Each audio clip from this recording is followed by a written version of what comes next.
Good morning, everybody. It is now 9:05 a.m. on February 9th, 2023, and I'm going to call to order the special meeting of the Board of Commissioners of the San Diego Housing Commission. The process we're using for today's meeting is authorized by Government Code Section 54953E, which was added by Assembly Bill 361. This allows the Housing Commission to use teleconferencing and provide the public with an opportunity to address the board through a call-in or internet-based option during a proclaimed state of emergency. San Diego City Council on January 10th, 2023, and again on Tuesday of this week, February 7th, declared that a state of emergency continues to directly impact the ability of its members to meet safely and in person. The council also declared that this applies to all boards and commissions and committees of the city of San Diego. Today's special meeting is occurring by video conference with all board members, our interim president and CEO, housing commission staff, and general counsel participating by video. For the record, I will ask each board member to indicate your presence as I say your name. Vice Chair Ryan Klepner. Here. Commissioner Stephanie Benvenuto. Present. Commissioner Joanna Hester. Commissioner Kelly Hubbard. Commissioner Melinda Vasquez. Commissioner Vasquez. All right, I think Commissioner Vasquez is here, but maybe having mic troubles. I am here. Okay, okay, fair. All right. I thought you were there. I just wanted to make sure that you knew we thought you were there. So, okay. The no members of the public are in attendance. However, members of the public may watch the video conference and hear the audio of today's meeting, which is being streamed live online. The agenda for today's meeting included a link to the website for the San Diego Housing Commission Board of Commissioners, where the public can access the live streaming for today's meeting. The public has been provided with an alternative opportunity to provide comments to the board through an online comment form and a toll-free phone number. A link to the online comment form was included on the agenda for today's special meeting, which was posted on the San Diego Housing Commission website on February 2nd, 2023. That website address is www.sdhc.org. The agenda and the public comment form explain that comments about items on the agenda will be read into the record if they were submitted by 4 p.m. yesterday, February 8th. No agenda public comments submitted by 8 o'clock this morning. Non-agenda public comments submitted by 8 o'clock this morning will be read into the record. In addition, members of the public who wish to listen to today's meeting by phone and speak on any item may call the toll-free number, which is included on the agenda. The toll-free number is 833-548-0276. When prompted, callers should enter the meeting ID number when provided on the agenda, which is 915-3938-0365. A participant ID number is not required. Just press pound. Members of the public will remain muted until they are called upon to speak. When the comment period for the non-agenda public comment or an agenda item is introduced, those who wish to speak should press *9 on their phone to raise their hand. Staff will inform callers when it is their turn to speak, and when that occurs, the caller will need to press *6 to unmute themselves. If a caller begins to comment on an item that is different from the item currently being considered, they will be muted and asked to raise their hand at the correct time. Members of the public will have 3 minutes each to provide their comments. However, if a large number of callers wishes to speak on a single agenda item, comments will be limited to 1 minute each. Members of the public may also watch video of today's meeting through the live video streaming available through the Housing Commission website, which once again is www.sdhc.org. Today's agenda included a link to the website for this board where the public can access the live streaming for today's meeting. We will now proceed with the non-agenda public comments. And as I mentioned, the phone line for today's meeting is 833-548-0276. Callers who wish to provide a non-agenda public comment should press *9 to raise their hands. This is the time when members of the public may provide comments to the Housing Commission Board about topics that are not on today's agenda, but involve a subject within the Housing Commission's area of responsibility. The Housing Commission cannot take any action on non-agenda public comments. We did not receive any non-agenda public comments for today's meeting thus far. I will ask our Vice President of Communications, Scott Marshall. Scott, do we have any callers for the non-agenda public comments?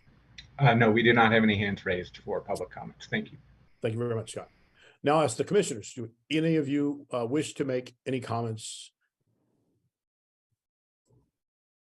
All right, seeing no hands raised, we will now move directly to the interim president and CEO report. Jeff Davis, this is your time. Thank you, Chair. Good morning, commissioners. I have 4 updates for you this morning. As the board is meeting this morning, a new affordable rental housing development is celebrating its grand opening in the Choice View community. Vice President of Multifamily Housing Finance, Jennifer Kreuter, is representing the Housing Commission at the grand opening of the Orchard at Hilltop. This property provides 111 affordable apartments for residents with income up to 60% of the area median income. That's about $78,000 per year for a family of four. The Housing Commission awarded 25 project-based vouchers and $8.3 million in a loan to support the development. The financing for this project also includes nearly $28 million in multifamily housing revenue bonds, and these were approved by this board and the Housing Authority. The Orchard was developed by Affirmed Housing and is a wonderful addition to the quality affordable housing that we have in the community. The Housing Commission continues to receive positive attention for our successful utilization of emergency housing vouchers. On January 24th, the San Francisco Chronicle podcast known as Fixing Our City featured our emergency housing voucher program. The podcast included an interview with our Executive Vice President of Rental Assistance and Workforce Development, Azucena Valladolid, and Glenn Hilton, the Director of Community Care for PATH, one of the service providers that we work with on the program. Also last month, NBC7 San Diego broadcast a story on January 18th about the program, featuring one of the people that we helped to obtain housing with one of these vital vouchers. The news coverage from these media outlets comes after the Los Angeles Times published a feature article about our program. Emergency housing vouchers assist San Diego residents experiencing homelessness or who are at the risk of homelessness, including those who are fleeing domestic violence or human trafficking. We were awarded 480 of these vouchers and successfully leased up units with all 480 of them, while other housing authorities in the state and the nation struggled to be able to use the vouchers that were awarded to them. The news coverage about our program has highlighted the extensive housing navigation efforts from our staff and service providers that help connect these voucher holders to housing units. In addition, the incentives and benefits available for landlords through our MTW initiative, Landlord Engagement and Assistance Program, or LEAP, have been important to helping voucher holders secure housing units. The Housing Commission's payment standards through our Choice Communities initiative also has been cited among the reasons for our unique success. And our existing robust relationships with homelessness service providers throughout San Diego has also facilitated our efforts. We contracted with 17 service providers to help identify households for these vouchers. These organizations also assist households with paperwork, housing navigation, the leasing and moving process, and then ongoing case management. The hundreds of volunteers who participated in last month's annual census of people experiencing homelessness included many Housing Commission staff. The Regional Task Force on Homelessness conducts the annual point-in-time count. The U.S. Department of Housing and Urban Development requires this count, and it is an important for data collection and for federal funding for homelessness programs in the San Diego region. I want to thank all of the Housing Commission staff who represented us at the point-in-time count. California State Assembly member Chris Ward visited the Housing Commission's Valley Vista Apartments on January 25th. He met with residents and helped prepare for a weekly distribution of food at the property. The food distribution for residents is organized by PATH, which contracts with the Housing Commission to provide supportive services for the residents there. Valley Vista consists of 190 permanent supportive housing units for people who previously experienced homelessness. And that concludes my report. Thank you. Thank you, Jeff. I appreciate that report. Next on the agenda is the approval of the minutes from the Housing Commission's Board special meeting on January 12th, 2023. Members of the public who wish to comment on the minutes should press *9 and raise their hands. No written public comments were submitted regarding the minutes. Do we have any callers at this time? Scott Marshall. No, we do not have any callers. Thank you. All right, this concludes the public comment period for the minutes.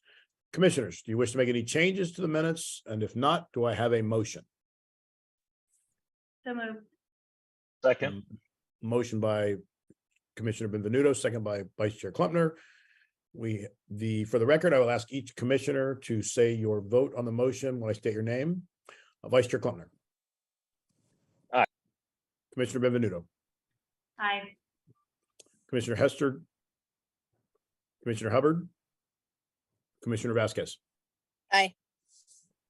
All right, 3 commissioners have voted in favor of the motion, and with 2 being absent, I will add my vote in favor, and the motion carries 4-0. We will now proceed with the remaining items on today's agenda. The PowerPoint presentations were emailed to the commissioners yesterday, and they are posted on the Housing Commission website. We're moving to item 103, the informational workshop about the Achievement Academy to the end of today's meeting instead of the beginning of the workshop. It will be the last discussion item presented before closed session. First up is item 100, and it is the calendar year 2023 state and federal advocacy and legislative engagement guide. Members of the public who wish to speak on this item should press *9 on their phones to raise their hands. We will take public comments after the staff presentation. No written public comments were submitted regarding this item, and it will be presented by Senior Vice President of Policy and Land Use, Molly Chase, and Director of Policy, Jenny Vanderhyde. Please begin when the 2 of you are ready. Molly, the floor is yours. Good morning, Chair Mitchell and Commissioners. Thank you for the introduction. Next slide. We'll begin this morning by describing how the calendar year 2023 state and federal advocacy and legislative engagement guide was created. It supports the Housing Commission's fiscal year 2022 through 2024 strategic plan to help foster progress towards the Commission's vision. We'll also discuss how advocacy-related decisions are made and illustrate the agency's legislative platform direction. This includes the internal policy development process and avenues for stakeholder engagement. We'll then summarize last year's advocacy efforts for both the state and federal government, provide an overview of the legislative calendars for 2023, and identify upcoming legislative and budget opportunities. We'll conclude with a discussion of steps for this year's legislative session. Next slide. Next slide. The Legislative Engagement Guide supports key strategic priority areas by helping garner support and secure funding for the core work of the Housing Commission. This includes increasing quality, affordable housing and preservation solutions, helping families increase the opportunity for self-sufficiency and quality of life, and advancing homelessness solutions. Strategic Priority 5, as you see, is the strategic plan is advocacy, communication, and public engagement.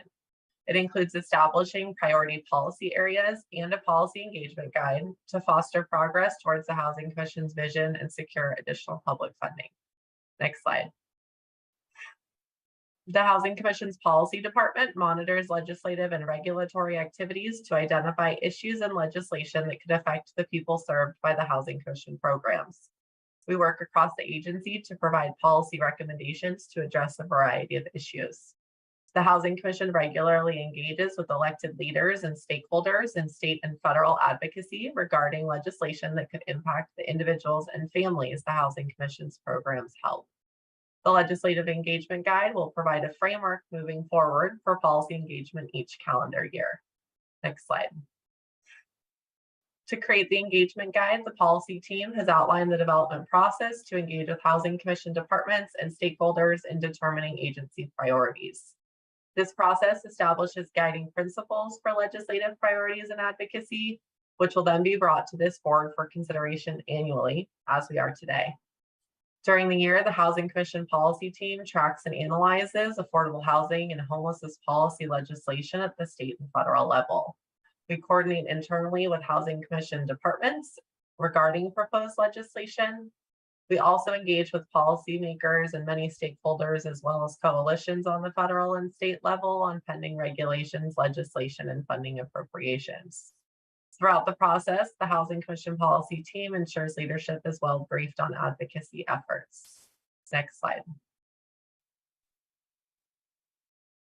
Next slide. Morning, Commissioners. This slide shows a small sample of the advocacy the Housing Commission conducted in Sacramento in 2022. We met with members of San Diego's legislative delegation to discuss proposed legislation. The Housing Commission also provided comments in support of legislation more than a dozen times at committees, in floor alerts, through letters to Governor Newsom, and in letters of support to various legislative offices. Next slide. Governor Newsom released his proposed fiscal year 2023-2024 budget this month, which forecasts an estimated budget gap of $22.5 billion in the fiscal year. The budget proposes closing the shortfall by shifting and delaying spending appropriated in recent years. It currently does not project to need reserve funding to cover the gap. During this year's legislative session, we will be tracking and analyzing proposed legislation, submitting letters of support and contributing to committee hearings, meeting with the San Diego delegation, and advocating for priority funding during the budget process. Next slide, please. Shown on this slide are just a few of the roughly 40 state bills we're currently monitoring. Next Friday, February 17th, is the last day for new legislation to be introduced in the state legislature. For many of these bills, we'll be submitting letters of support and reaching out to the author's office regarding additional advocacy opportunities in support of the proposed legislation. Next slide. Next slide, please. At the federal level, the Housing Commission submitted more than a dozen letters in 2022 to federal agencies and elected officials supporting proposed and recently passed legislative and budget items. These efforts also sought to raise awareness of emerging issues.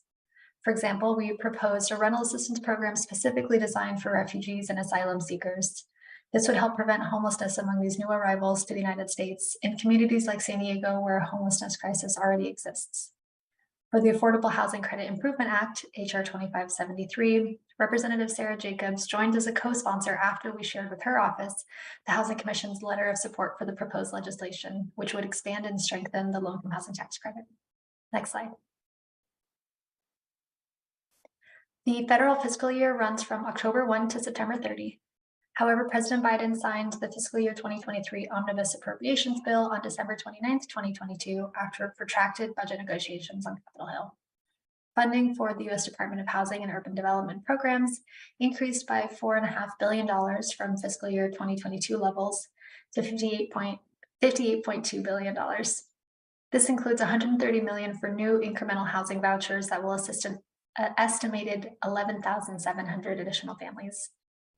As the Housing Commission's state advocacy efforts during this year's federal legislative session, we will be tracking and analyzing proposed legislation, submitting letters of support, meeting with the San Diego delegation and California senators, and advocating for priority funding during the budget process. Next slide. This slide shows a few of the bills that were proposed in Congress in 2022, but are still pending a vote.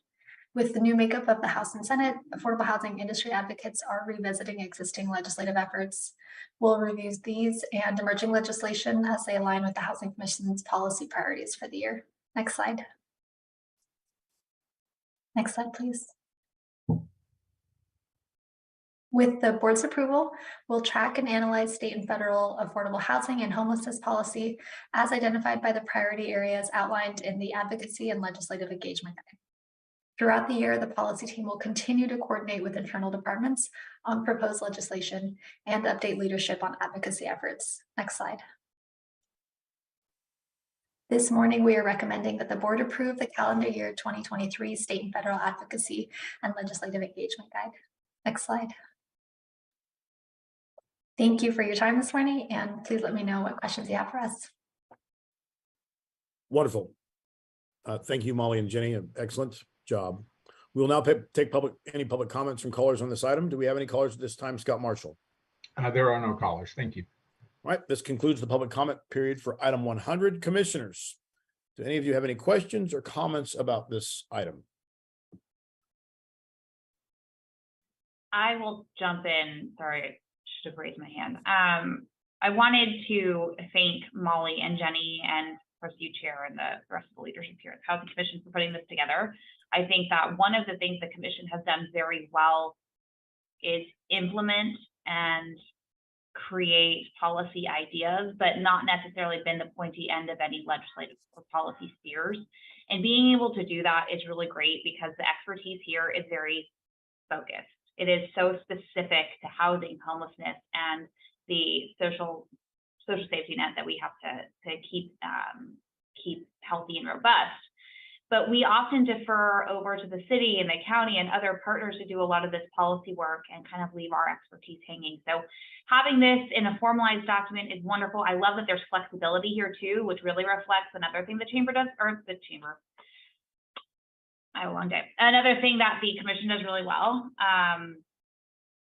which is, you know, rolling with the punches and creating opportunity where maybe we didn't see any before. And so I think that it's really intelligent that we're giving staff the opportunity to see opportunities as they pop up and respond to them in real time versus creating a new, you know, cumbersome document where every 5 weeks they're coming back to us saying, oh, there's this great idea. And so, you know, really critical moment.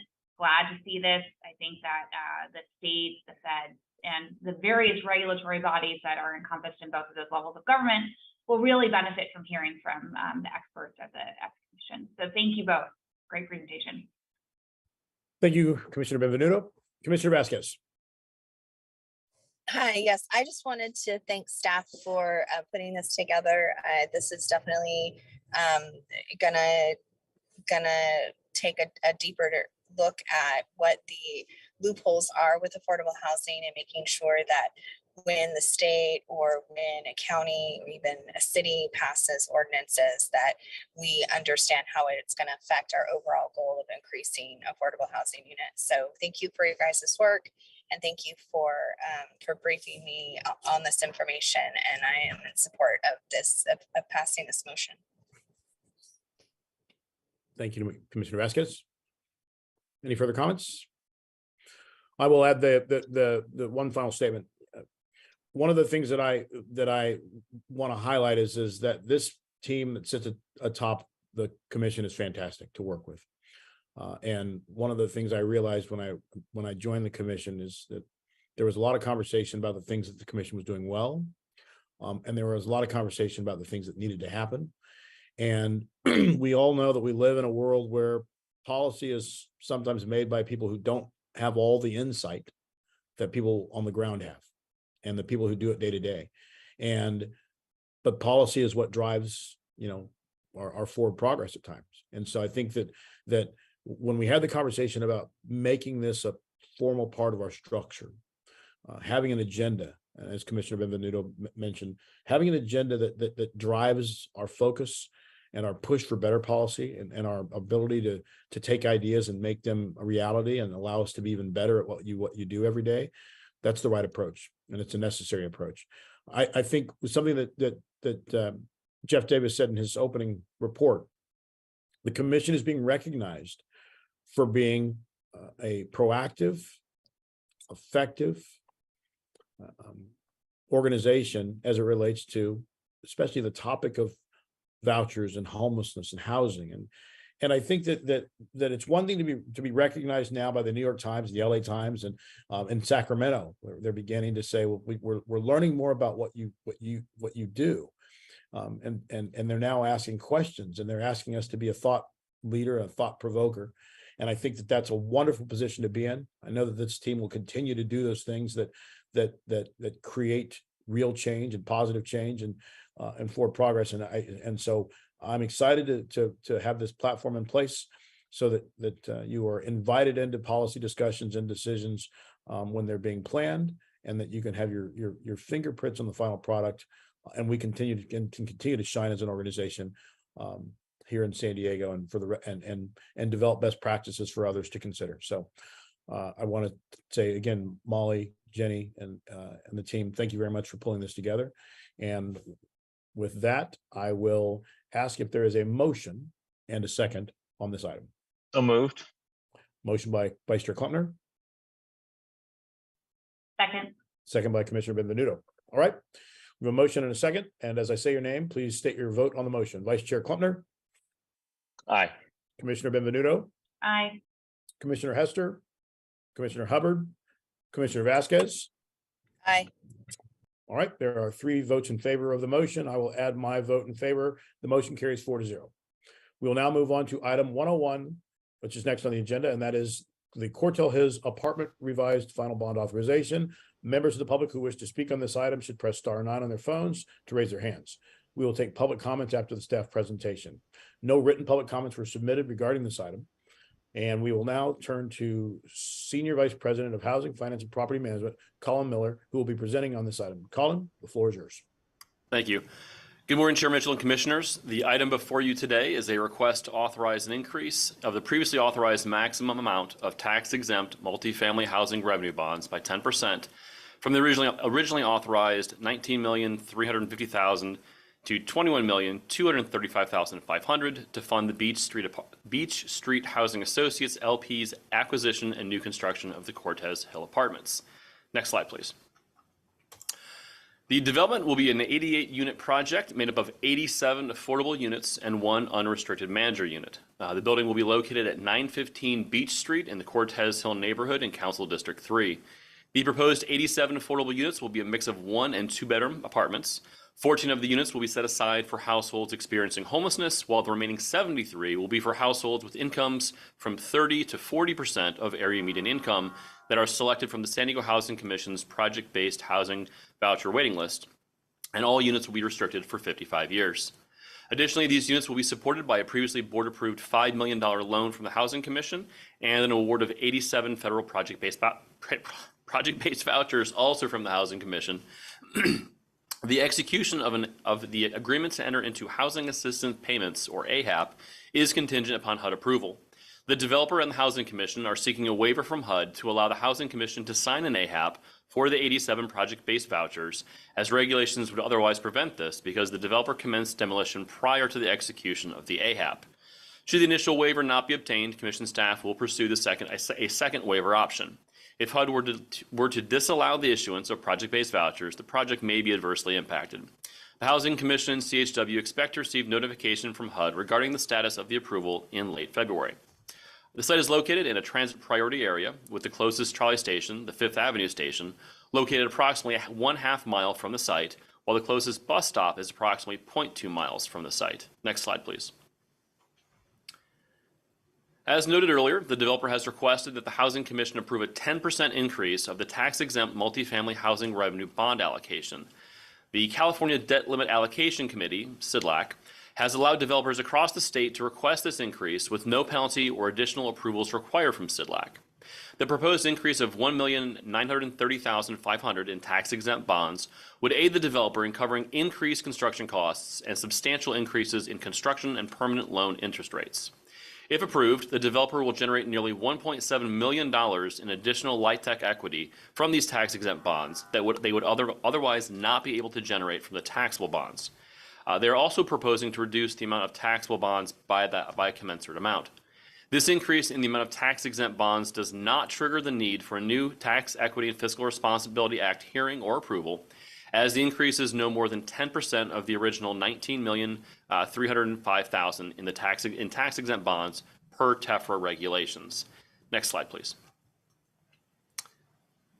This slide shows the site map of the development. It is located south of Interstate 5 and west of the 163 at 915 Beach Street in the Cortez Hill neighborhood in Council District 3. You'll also notice on the map the half-mile walk to the nearest trolley station on 5th Avenue. Next slide, please. To summarize the financing of the project, the total development cost of the project will be approximately $44.1 million, which equates to a per unit cost of about $501,000 per unit. Notable sources of funding include a permanent loan, loans from Housing and Community Development's Multifamily Housing Program, the Housing Commission, a general partner contribution, and deferred developer fee and tax credits. Next slide, please. The developer will restrict units at 30 and 40% of area median income for 55 years, with rents ranging from $732 to $1,000 per month to $1,171 per month. Next slide, please. Should this be approved today and HUD approval received, the project will be brought before the Housing Authority for approval on March 7th. Community Housing Works anticipates a construction financing closing later in March and would begin construction immediately after. Construction completion would then occur in December of 2024. Next slide, please. We have an artist rendering of the proposed project on this slide. Next slide, please. Staff is recommending that the board take the actions detailed in the staff report and shown on the following slides. Next slide, please.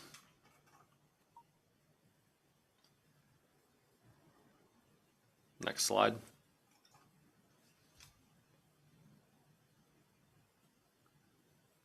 Next slide, please.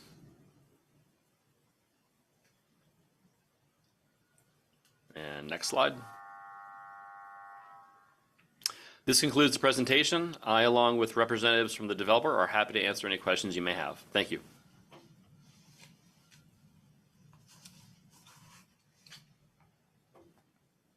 Thank you, Colin. All right.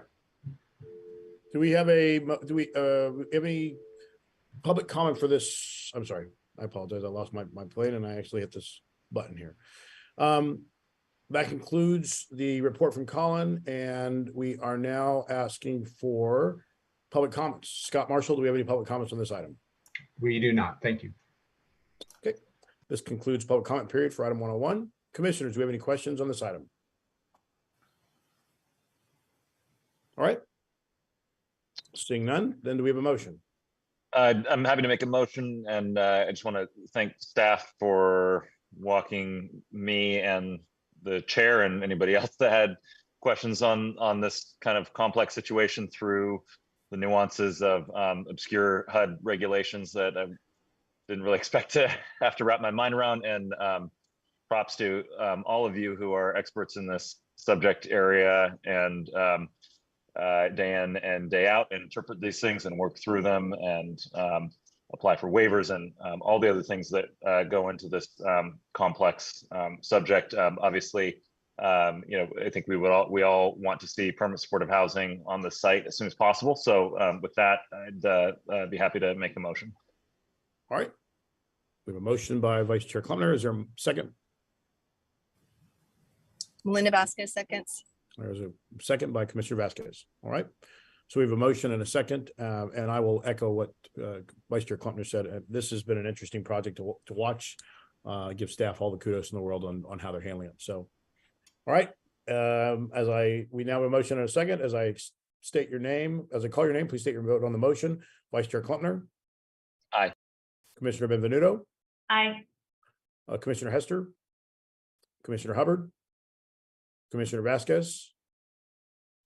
Aye. All right, we have 3 votes in favor of the motion, and I will add my vote in favor. That motion now carries 4-0. Next item is item 102, the Ramada Inn construction design phase expense and contract with Silman for architecture service. Members of the public who wish to speak on this item should press *9 on their phones and raise their hand. We will take public comments after the staff presentation. No written public comments were submitted regarding this item. Vice President of Real Estate Finance and Acquisitions, Buddy Borer, will be presenting this item. Buddy, please begin presenting when you are ready. Thank you. Good morning, Chair and Commissioners. The item before you today is a request to authorize the Housing Commission to enter into a sole source contract with Silman Architects to provide complete architectural design services to support the potential acquisition and development of the Ramada Inn property located at 3737 through 3747 Midway Drive in San Diego. We're also requesting a budget authority to begin the design process in an effort to be permit ready by the close of escrow. Next slide, please. Actually, one back, sorry. On July 8, 2022, the board approved the execution of a purchase and sales agreement for the Ramada Inn property. Following the board approval, Housing Commission staff commenced due diligence and engaged with Silman Architects to evaluate the requirements for installing kitchenettes in each of the units. A contract was procured through a competitive process. Due diligence was completed in early December 2022, and purchase contingencies have been removed. Staff is currently preparing for the release of the California Department of Housing and Community Development's Notice of Funding Availability for the next round of home keep funds. That NOFA is expected to be released in March of 2023. Close of escrow is expected to take place approximately in September of 2023, and staff will return to the board and the Housing Authority to present an acquisition request for consideration before close of escrow. The next slide, please. So as you'll recall, the Ramada Inn consists of 64 hotel rooms, a lobby area, and a small laundry area. It's a 2-story building in the Midway area in Council District 2. Next slide, please. The Home Key program is one of the funding sources anticipated for the acquisition and rehab of this property. The Home Key program has some very specific performance requirements. Funds award through the Home Key program must be spent within 8 months of the award. Construction must also be completed within 12 months of the award. The construction scope for this property will require much, if not all, of the time allowed during the program. So to meet state performance timeframes, we need to pull permits and begin construction as close to our close of escrow date as we can. To accomplish this, we need to begin design soon. Next slide, please. So we're utilizing a sole source contract to engage with Silman Architects. The city of San Diego is currently in a shelter crisis that constitutes a state of emergency. During a state of emergency, the Housing Commission is permitted to use a sole source agreement. The execution of this agreement will allow staff to immediately commence design and be in a position to be permit ready at or close to the close of escrow. This will allow for the full 12-month construction period. Next slide, please. So this slide shows the key dates during the proposed design phase. If approved, project design would commence this month.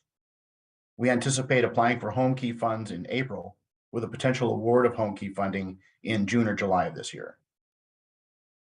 Escrow would then close in September. Staff anticipates that the design and permitting process will require approximately 7 months to complete. That would allow the Housing Commission to pull permits in early September.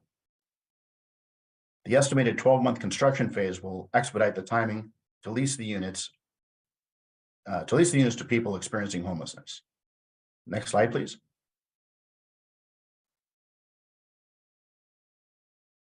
So staff recommends that the board take the actions detailed in the staff report and as shown on this slide.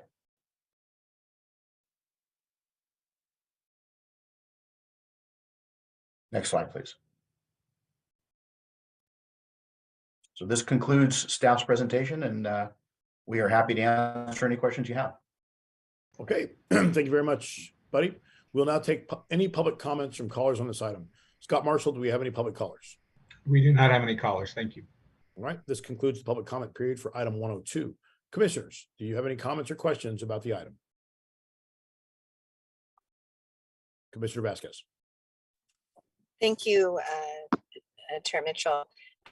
The question I have is in regards to the unintended, well, having a single source agreement, and I just don't know what potentially is the issue. I get well, so I'll stop there. So the question is for Buddy is your concern about a single source agreement? Yeah, I agree that we're in an emergency and that it would take effect, but I don't know of what potential issues there are when we do go that route. I might ask legal to handle that, but you know, the reason for is, first off, it was procured, or Silman was procured through a competitive process. So this is we're using the same rates that the same rates and terms that were procured during that competitive process. We are just now getting a contract that is specific to the Ramada, and we can carry out the work that needs to be done for that specific project, as opposed to what we call an on-call contract, which allows us to use it for due diligence and other items. And I might just add briefly that the federal government has in its various procurement policies the ability to sole source contracts in instances where there are emergencies. And the Housing Commission has adopted that policy in its procurement policy, which has been approved by the Housing Authority. And in addition, that procurement policy requires that there be an effort by the agency to make sure that the rates are fair and reasonable. And in regard to that, the Housing Commission always does that exercise. So based upon what Buddy has said, I believe that this is in compliance with all applicable law. Thank you very much for that answer, Sean. Vice Chair Klempner. I'm going to kind of, I guess, springboard off of Commissioner Vasquez's comments. I too share, my general disposition that sole source contracting is, requires some extra caution and some special circumstances around it. And I appreciate this being brought to us and that it's not on consent. I think we should take a look at it.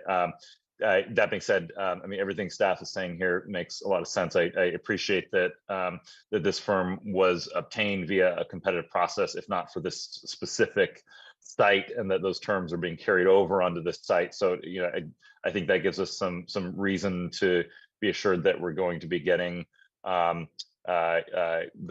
same value with them that we found them to be the most qualified for previously. Of course, this, as with other things, we are, dependent upon, staff and their oversight and management of these contracts, and, assume that if there's any problem that would come up. And, I think really for me, the reason that I'm comfortable with this is such an important project, both because of the use of home key funds and the location of it and the population that it is serving.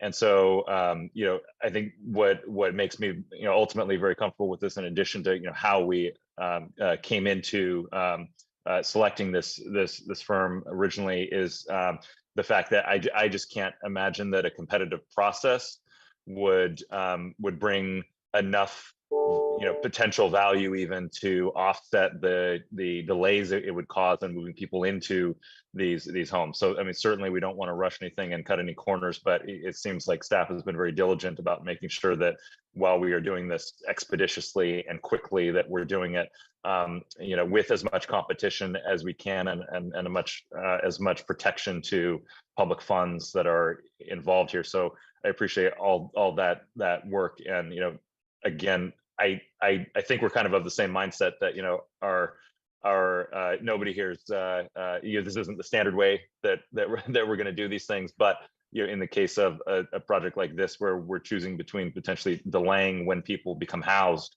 who need it, and we have a firm that did win a competitive process, it seems very reasonable to me to go about it this way. So I'd be happy to make the motion unless other commissioners have further questions. All right, we have a motion. Is there a second? I'll second. Second by Commissioner Benvenuto. I will add my comment. I agree with everything that Commissioner Klempner said. I think the Vice Chair Klempner said, I said that the fact that the firm was selected through a competitive bid process gives me great comfort. And so I agree. This is an important project, and moving along as quickly as possible to get people housed is important. All right, we have a motion and a second. Please state your vote on the motion. Vice Chair Klempner. Aye. Commissioner Benvenuto. Aye. Commissioner Hester. Commissioner Hubbard. Commissioner Vasquez. Aye. All right, we have 3 commission votes in favor. I will add my vote to make it the motion will carry 4-0. Thank you very much, everyone. And thank you, Buddy and team, for moving this along. Item 104. As indicated earlier, item 103 will be presented last this morning. So our next item up is an informational workshop about the recycled multifamily housing revenue bonds. Members of the public who wish to speak on this item, press *9 on their phones to raise their hand. We will take public comments after the staff presentation. No written public comments were submitted regarding this item.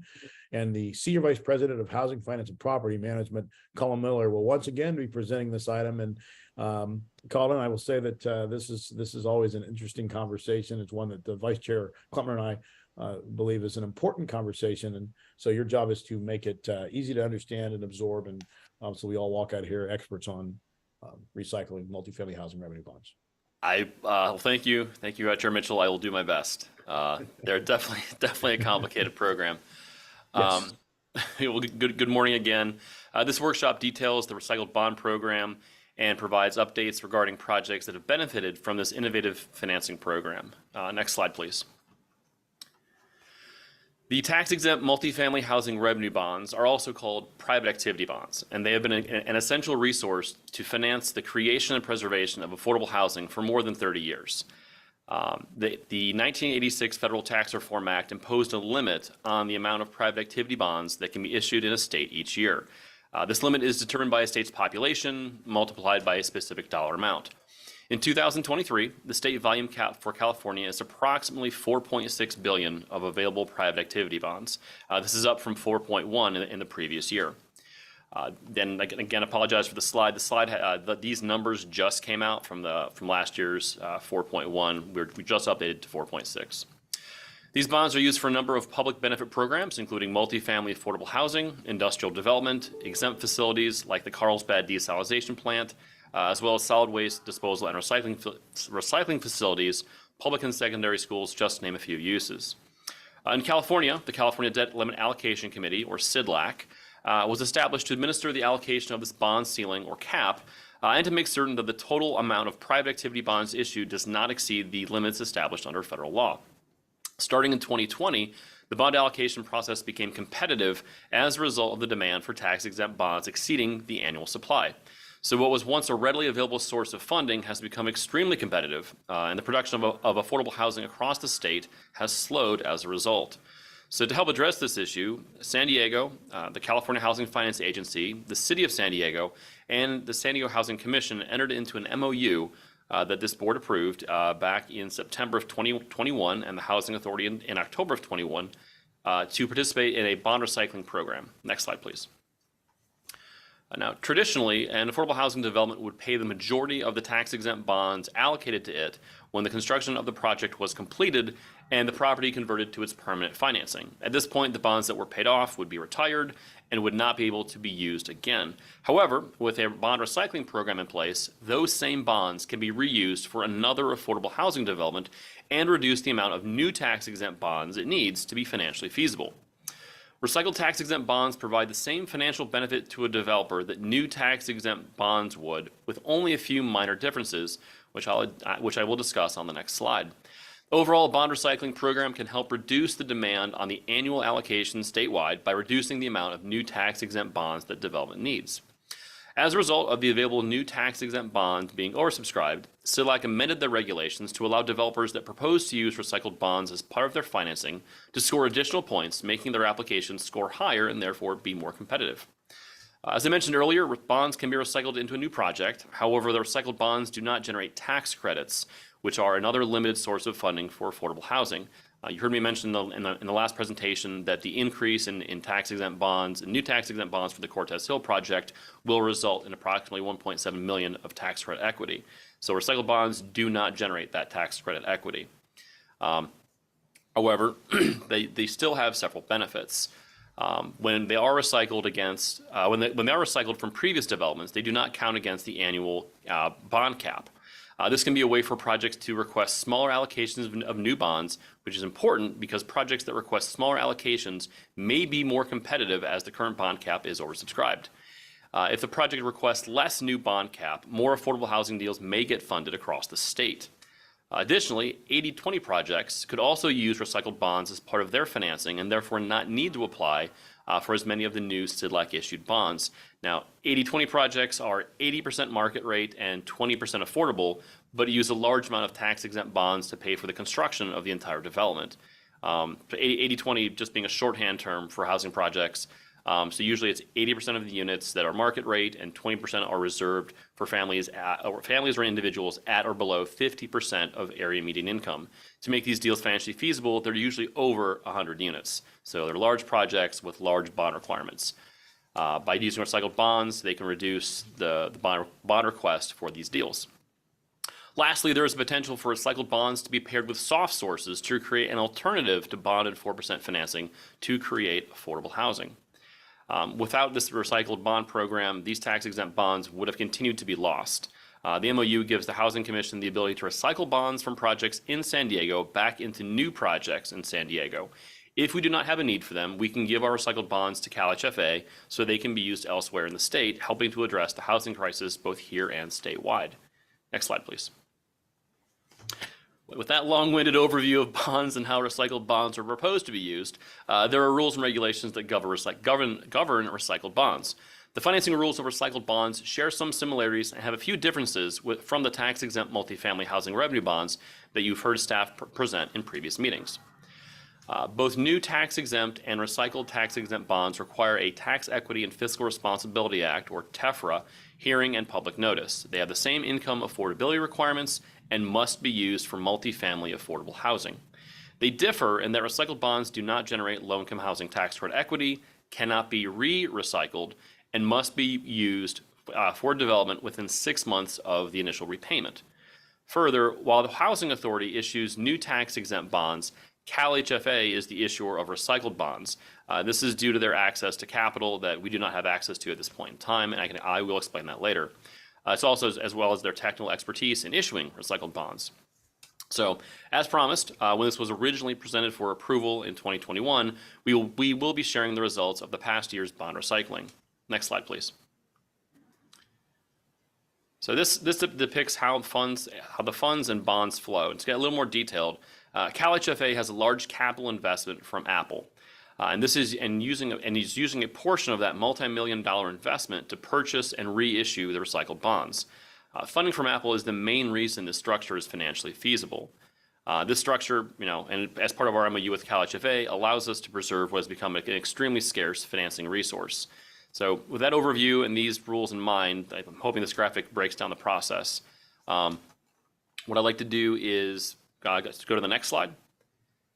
There we go, thanks. To date, 3 developments, Mariners Village, Keeler Court, and St. Teresa of Calcutta Villa, have participated in this program by recycling bonds either at or prior to conversion to permanent financing. As a result of this MOU, the Housing Commission and CalHFA have successfully recycled more than $75 million in tax-exempt bonds that would have otherwise been lost. Next slide, please. Through this partnership, in the last statewide bond application round, the Housing Commission referred 11 local developments to CalHFA with using recycled bonds as part of the project's capital stacks. The use of those recycled bonds provided those projects with a competitive advantage when applying to SDLAC for bonds. I know the type is small, or the font is small, but if you can see it, 4 of the 11 applications have received awards from SDLAC that used recycled bonds. So we're very excited about that. The total recycled bonds requested total about a little over $38 million for those 4 projects, with new private activity bonds totaling $48.4 million. The other slot in total, we have requested for the city of San Diego, $269 million in new bonds and $104 million in recycled bonds. So you can see already the impact that this program has had to the bond requests we have to make to the state just in this round alone. Next slide, please. This concludes the presentation. I'm joined today by a representative from CalHFA, and we are available to answer any questions that you may have. Thank you very much, Colin. Questions, commissioners? I see Vice Chair Klempner, you have a hand raised. Colin, great job explaining bond recycling to all of us who do not live in the world of bonds or the recycling. This is the, I think, second or third time we've had this subject come up for us, so I feel like I have now mostly wrapped my head around this, at least at the level that I need to. I'll just say previously, I think when we'd seen this, it was largely conceptual. We weren't really seeing it in action yet. It is very encouraging to see $22 million of recycled bonds going into a total of $22 million of recycled bonds going into the 2 Mount Etna projects, which is the affordable housing, the newest affordable housing in my neighborhood that I've been very happy to see coming in. So it really kind of makes it very tangible and brings it literally close to home in my case as to the value that this is providing. And I appreciate everything that you guys have done to take advantage of this and implement these policies. And as you pointed out at the beginning, the competitive nature of this type of financing and therefore the slowdown that is occurring in affordable housing production, steps like this, again, especially when I can see it literally down the road, is incredibly important, and it's great to see it having a real world effect. So I just wanted to say thank you and appreciate it. Thank you, Vice Chair Klempner. Any further comments? All right, seeing none, I will just close with this. Colin, again, great job with the presentation, and I will once again echo what Vice Chair Klempner said. It was nice to see it when applied to projects that are in process now, and that was an impressive list. So that means that's truly called maximizing the opportunities. And I think you mentioned that when it expires, it's a chance to really jumpstart another project, and that's amazing. So yeah. Right? I would just add that we are one of the only cities in California that does this with CalHFA. That's amazing. So thank you for your time. That's amazing. That's a story in itself. So kudos to you and the team. All right. There's an informational item, so no action is required. We will now move on to item 105, which is an informational workshop about affordable housing preservation. Members of the public who wish to speak on this item should press *9 on their phones to raise their hands. We will take public comments after the staff presentation. No public comments were submitted regarding this item. Senior Vice President Colin Miller and Vice President of Preservation Wendy DeWitt will present this item together. So the floor is yours. Please begin. Oh, I apologize, Scott. I didn't ask for it was an informational item, so I didn't ask if there's any public comment, but I don't think there was any. You're correct. There were no callers. Thank you. I want to make sure. All right. Colin, you and Wendy have the floor again. Thank you. Thank you. Good morning, Chair Mitchell. I'll start off, and good morning, commissioners. Preserving existing affordable rental housing in the city of San Diego is an important part of the strategies necessary to address the housing crisis. Affordable housing challenges require a balance between constructing new units and preserving units that households with a low income can afford. The board's meeting last November included a robust discussion about affordable housing preservation, with the board's direction to return with a more in-depth presentation about preservation and the financing challenges. This morning, we'll be providing details about the Housing Commission's preservation efforts and the financing limitations that need to be resolved to sustain affordable housing preservation in the years to come. Next slide. In 2018, the City Council's Smart Growth and Land Use Committee, now Land Use and Housing, identified affordable housing preservation as a priority. The following year, in 2019, the Housing Commission hired a preservation coordinator. In 2020, the Housing Commission completed a study and published the report, Preserving Affordable Housing in the City of San Diego. The report included a detailed housing inventory, historic analysis and future projections, estimates of preservation costs, and a strategy framework with 10 recommendations. Next slide. On June 2nd, 2020, the City Council accepted the study and referred it to Land Use and Housing. After committee meetings and discussions had occurred on October 27th, the City Council approved 7 actions to implement a strategy for affordable housing preservation, including convening an interagency working group and a preservation collaborative. The Housing Commission convened the interagency working group, which held its first meeting on April 8th of 2021 and met quarterly throughout 2021.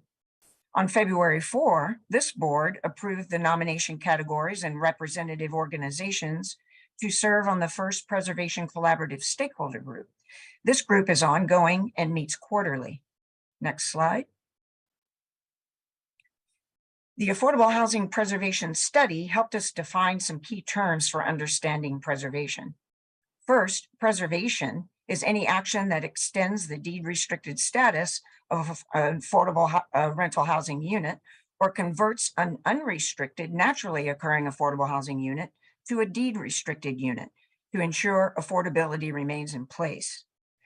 Deed restricted refers to properties with covenants, conditions, and restrictions or other documents that are recorded and that require rents to be affordable to households at specified income levels. A property is at risk when deed restrictions are set to expire, which would allow the units to convert to market rate. The Housing Commission has created a database of deed restricted properties. Naturally occurring affordable housing, or NOAH, refers to properties without any restrictions, but their rents are affordable to households earning up to 60% of area median income. The Housing Commission's preservation study included data and projections for NOAH. However, there's no database available that identifies the NOAH properties in San Diego. NOAH units may be at risk of increasing rents to market. Next slide, please. The preservation study also looked at San Diego's housing landscape. It determined that there are 554,900 total housing units within the city. Approximately 49% of these units are renter occupied. That's a little over 273,000. 44% are owner occupied. Another 41,200 units were vacant at the time of the study. The study focused on rental housing of properties of 5 or more units. Of these 273,000 renter occupied units, 59% of them, or 163,650, are in buildings of 5 or more units. So we're focusing on the 163,650 rental units. 14% of these are deed restricted, and 86%, or a little over 140,000, are unrestricted units. So we're narrowing down the focus of the study.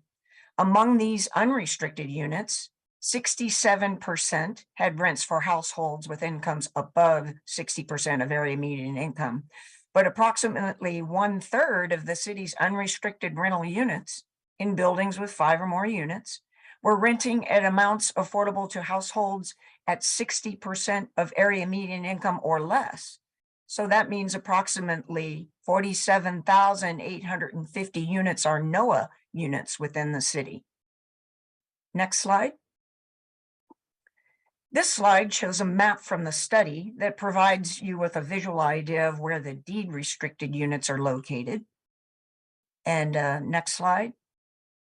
The next slide shows a map from the study that estimates the location of NOAH units within the city. Next slide, please. The action items the City Council approved on October 2020 as a strategy for affordable housing preservation are shown in the next 3 slides, along with the current status of those items. So if you'll recall, action item 1 is to direct residual redevelopment property tax trust funds, or RPTTF, to affordable housing preservation. No City Council budget action has occurred to date. However, a portion of in lieu fees for the Complete Communities Neighborhood Enhancement Fund is dedicated to preservation. Action item 2 is to establish a strategic goal with actual appropriations subject to the city's annual budget process of using at least 20% of fiscal year 2021 RPTTF as an annual base figure. The Preservation Interagency Working Group established a strategic goal methodology for the number of units that could be preserved using the approved priority framework if initial funds could be identified. Action 3 is to establish a small sites rehabilitation program funded with RPTTF to provide an incentive to owners of NOAH properties to preserve affordability. Again, no city council budget action has occurred to date for this item. The Housing Commission issued a notice of funding availability with existing Housing Commission funding. Next slide. Action 4 is to provide initial seed funding using RPTTF to create a public-private affordable housing preservation fund to be operated by a qualified community development financial institution. No city council budget action has occurred to date. Action 5, to develop an affordable housing preservation ordinance. Councilmember LaCava's 2023 priorities for the Land Use and Housing Committee included a request for a draft ordinance. It has been included as a future item in the committee's 2023 work plan. Next slide. Action 6 is to authorize the establishment of an initial interagency preservation working group. The interagency working group was assembled and met quarterly in 2021. Its accomplishments included establishing a preservation priority matrix, providing parameters for creating strategic goals, and establishing the composition, term, and membership categories for a preservation collaborative to perform owner outreach and engagement. The interagency working group included the mayor's office, city planning, city urban division, development services, and the economic development division, county housing and community development, and state housing and community development, the state tax credit allocation committee, and the U.S. Department of Housing and Urban Development's field office. Action 7 is to establish a preservation collaborative. This group has been established and is presently meeting quarterly. Next slide. The full implementation of a preservation program depends heavily on funding. No local dedicated source of funds currently exists for affordable housing preservation. State and federal funds include restrictions that make them difficult to preserve affordability of NOAA units. And state and preservation programs also rely on local gap funds. So now I'm going to turn it over to Senior Vice President of Housing Finance and Property Management, Colin Miller, who will now discuss additional financing limitations and challenges. Colin? Thank you, Wendy. Can we move to the next slide, please? Excellent. One of the major takeaways from the preservation study is the estimated funding needed for the preservation of units with affordability at risk of expiring in the next 20 years. The study estimated that 672 units are at risk of losing their affordability each year. Now, the estimated cost to preserve these units is $86 million in gap financing per year toward a total preservation cost of $400 million per year. This gap financing would require new state and local funding that has not yet been identified. These figures represent the preservation of deed-restricted properties as well as NOAA properties anticipated to be lost to the market and other pressures to redevelop. Next slide, please. With our affordable housing database, the Housing Commission identifies and tracks properties with deed restrictions set to expire in the next 10 years. More than 6,600 units have affordability restrictions in place that would expire by 2033 if they are not preserved. This slide shows that Council Districts 3, 4, and 9 have the highest number of units with restrictions expiring in the next 10 years. The Housing Commission analyzes whether the units are actually at risk of converting to market rate or if other factors may maintain affordability. For example, if overlapping subsidies are in effect, ground leases or other affordability agreements are in place, or if HUD rental assistance contracts are extended by the owner, the rents would remain affordable after the expiration date. Owner outreach is performed to confirm details or obtain additional information. Now, if the affordability of a property is set to expire with no backup affordable housing restrictions, the owner would be asked if they intend to reapply for any subsidies and if the property will continue its affordable housing status. Next slide, please. The Housing Commission has preserved deed-restricted affordable housing properties using federal, state, and local resources to extend affordability. However, in more recent years, affordable housing funding sources have prioritized new construction. In the past, tax-exempt multifamily housing revenue bonds, coupled with 4% low-income housing tax credits, tax-exempt bonds exceeded the annual supply. This has further limited preservation financing resources. And now, in fiscal year 2021, the Housing Commission issued a notice of funding availability specifically for preservation, with $5 million in funding available to address expiring restrictions. The Housing Commission has made a preliminary award of funds through that NOFA, subject to approval from this board at a future meeting. We are also reviewing program parameters to reset the program against market needs. Thank you, and I'll turn it back to Wendy for the next slides. Thanks, Colin. Slide 15, here we go. As the Housing Commission continues its affordable housing preservation efforts, developing local sources of funding will be essential. The City Council approved action items 1 and 2 for local funding through a set aside of RPTTF funds as part of the annual city budget process. The goal is for 20% of those funds as a base figure, plus future growth of those funds. As part of the fiscal year 2024 city budget process, 7 council members indicated support for preservation of affordable housing specifically, and 4, including Council President Sean Elo Rivera and Council members Vivian Moreno, Joel Cava, and Raul Campillo, requested funding for this purpose. The Preservation Collaborative Stakeholder Group sent a letter to council members supporting the preservation budget request and asking other council members to do the same. The Preservation Collaborative also met on January 27th of 2023 to discuss budget advocacy moving forward. Next slide, please. At the state level, the multifamily housing program is not exclusively for preservation. However, it does allow applications for funds for acquisition and rehabilitation. The state has set aside approximately $325 million over 2 years for the multifamily housing program. The portfolio reinvestment program consists of $150 million over 2 years. This program is intended to help preserve state-funded affordable housing. Additional state preservation activity includes the Enterprise Community Partners Preservation Academy, a public education program to bring awareness to the need for preservation. In addition, the Community Anti-Displacement and Preservation Program is intended to fill the state financing gap for acquisition and preservation. It is seeking $500 million in additional funding. The Foreclosure Intervention Housing Preservation Program intends to provide loans or grants to acquire and rehabilitate properties at risk of foreclosure or in the foreclosure process, and promotes resident or nonprofit ownership of the acquired properties. Next slide. Legislation at the state and local levels is assisting with the preservation of both deed-restricted and NOAA units and addressing tenant displacement. Tenant protections were strengthened during the pandemic. Some protections were temporary while others were permanent. Senate Bill 330 requires no net loss of housing due to development, as well as financial assistance for displaced tenants.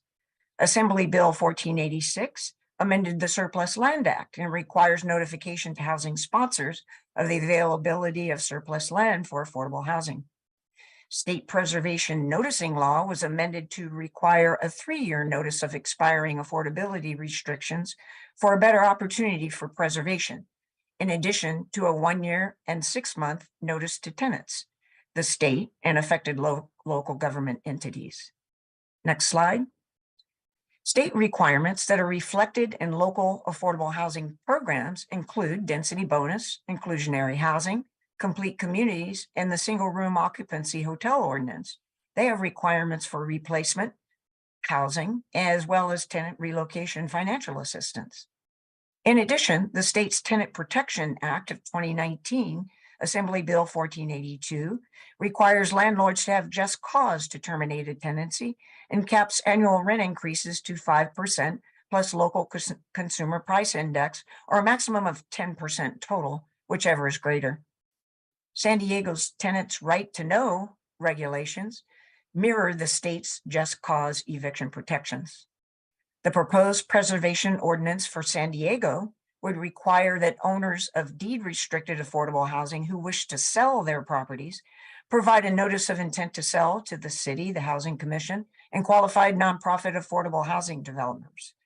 It would also require a right of first offer and right of first refusal to qualified nonprofit affordable housing developers to purchase the housing. Next slide. And this concludes staff's presentation, and we're available for your questions. Thank you. Thank you very much for your presentation. Scott Marshall, I will now turn to you. Do we have any callers with public comments on this issue? We do not have any callers. Thank you. Okay, wonderful. Now, this concludes public comment for item 105. Commissioners, I see one hand already raised. Commissioner Vasquez. This is going to be short and sweet. I am so excited about all of the projected policies that are going to be set forth to be approved. This is all the things that I have seen cause a problem with our lack of affordability. So thank you, staff, for putting this all together. Thank you, Commissioner Vasquez. Any other comments from the commissioners? I will just add one last short and sweet thing as well. I recently read a statistic that said that San Diego had gone in 1 year, or maybe a year and a half, from the 30th most expensive market in the world to the 17th most expensive market in the world. That's a pretty significant jump, and a lot of that really revolves around housing as well as the other cost of living factors. And so, the more we can preserve, rent restricted locations and create affordable housing stock, the better off we're going to be, because when you're living in the 17th most expensive market, we are now all witnessing in many ways the results, and it's something that we have to try and work harder to prevent the expansion of. So with that, great presentation. It's complicated. It looks like there's a lot happening, and appreciate the additional information and insight. All right. Commissioners, we have Vice Chair Klempner and I had talked about moving the item 103 to the last item on the agenda. We can either do it today, or we can wait until the other two commissioners are back.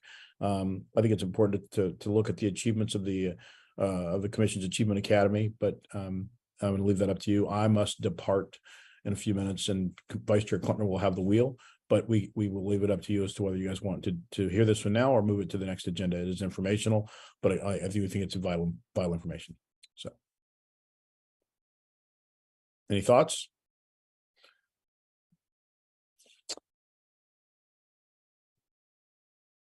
I think Commissioner Vasquez has her hand up. You can go ahead, Mr. Commissioner Klempner. I'd be happy to hear your opinion on that. I don't have a strong opinion about whether we're here today or at the next meeting. I think it's a good idea to postpone it, just because if our chair needs to be hopping off soon, and then that's going to limit the amount of questions and answers, as well as having our additional commissioners here.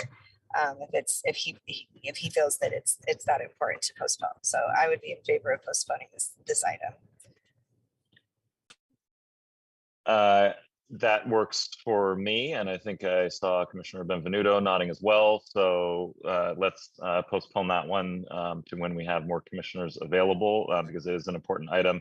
I think we have now lost the chair, so give me just a moment here to catch up to where we are. Let's see, we're now to closed session, right? I believe you need a motion, Mr. Acting Chair, or to postpone, or is that not how we do things?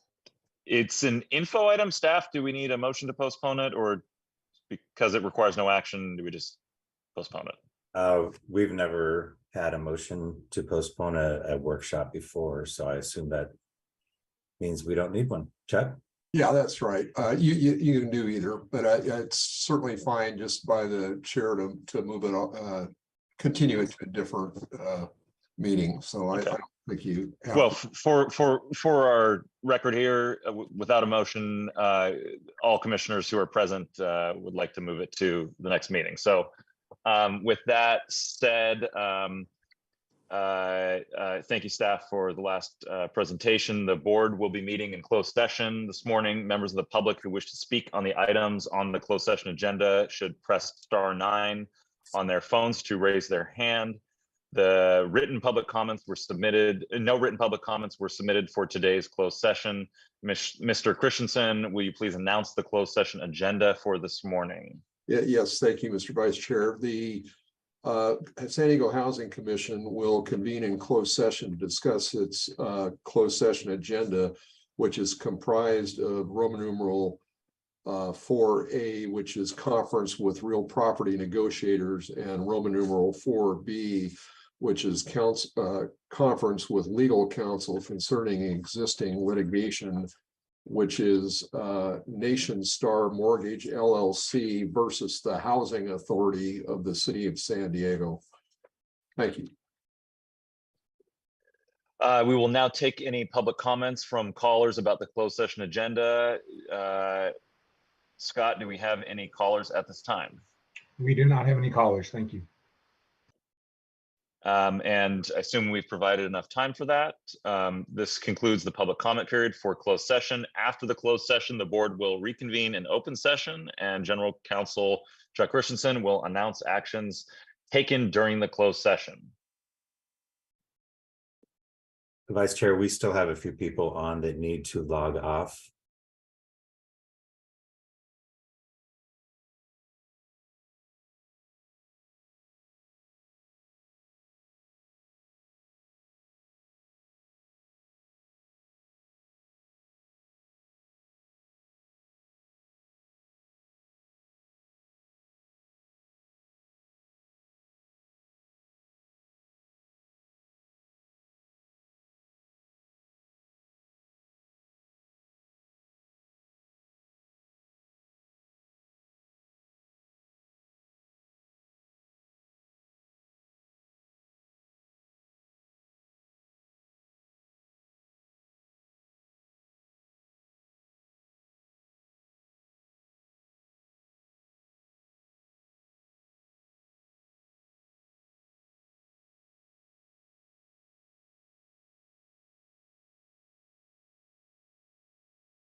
Is Vice Chair Ryan Klumpner of the San Diego Housing Commission Board of Commissioners. The board has concluded its closed session and is reconvening an open session at 11:07.